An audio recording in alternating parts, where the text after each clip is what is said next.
semua, selamat datang di podcast kelompok 5. Gue Dara. Gue Haura. Gue Gracia. Gue Reva. Gue Emmanuel. Gue David. Gue Nailah.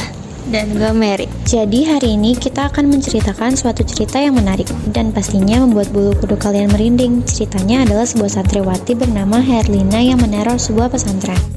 Oke, kita masuk ke ceritanya ya. Jadi, Herlina adalah santriwati yang berasal dari pondok pesantren di daerah Lamongan, Jawa Timur. Selama di pesantren, Herlina digambarkan sebagai seorang gadis dengan kepribadian yang berbeda dan seringkali menjadi korban. Korban bully. Ya, dibully sama teman-temannya di pesantren.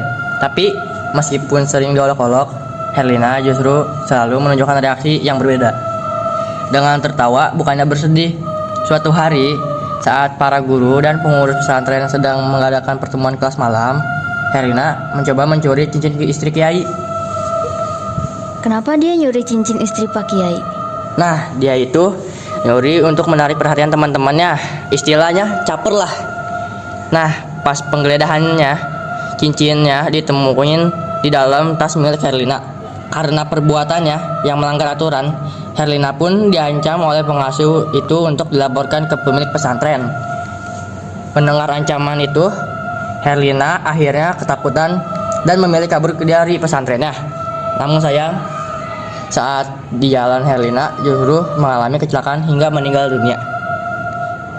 Kematiannya pun tidak diketahui sama sekali oleh pihak pesantren. Tak terima anaknya sudah meninggal dunia, nah, orang tua Herlina pun akhirnya mendatangi seorang dukun sakti di daerahnya untuk membalas dendam pihak pesantren Herlina yang menimba ilmu. Dukun tersebut mengirimkan sosok yang mirip dengan Herlina ke pesantren itu sesuai dengan transaksi harga yang telah disepakati. Si dukun berpesan agar setiap malam Jumat Kliwon, Herlina harus diberi minum darah biar Herlina tetap hidup. Singkat cerita, Herlina kembali ke pondok pesantren. Namun pihak pondok yang tak mengetahui Herlina meninggal pun menerimanya kembali. Syaratnya, ia harus meminta maaf dan menjalani sebuah hukuman. Di kamar pesantren Herlina tak terasa seperti biasanya. Teman-temannya Herlina pun merasa adanya kejanggalan. Gadis itu terlihat pucat dan hanya diam terpaku saja. Bahkan tas Herlina juga berbau busuk. Karena rasa penasaran, teman-temannya pun akhirnya membuka tas tersebut dan ditemukannya banyak darah di dalamnya. Pada suatu malam, Herlina meminta pengurus pesantren untuk mengantarkannya ke kamar mandi. Tetapi setelah 2 jam, Herlina tak keluar dari kamar mandi. Pengurus pesantren dan beberapa temannya pun terpaksa mendobrak pintu kamar mandi itu.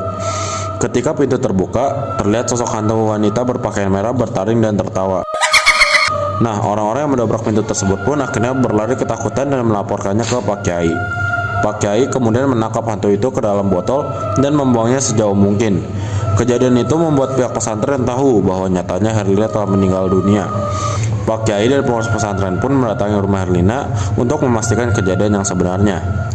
Terima kasih telah mendengarkan podcast kami hari ini. Kami berharap Anda menikmati konten yang kami sajikan dan mendapatkan wawasan baru dari topik yang dibahas. Jika Anda memiliki pertanyaan, saran, atau topik yang ingin Anda dengar di episode mendatang, jangan ragu untuk menghubungi kami melalui email atau media sosial kami.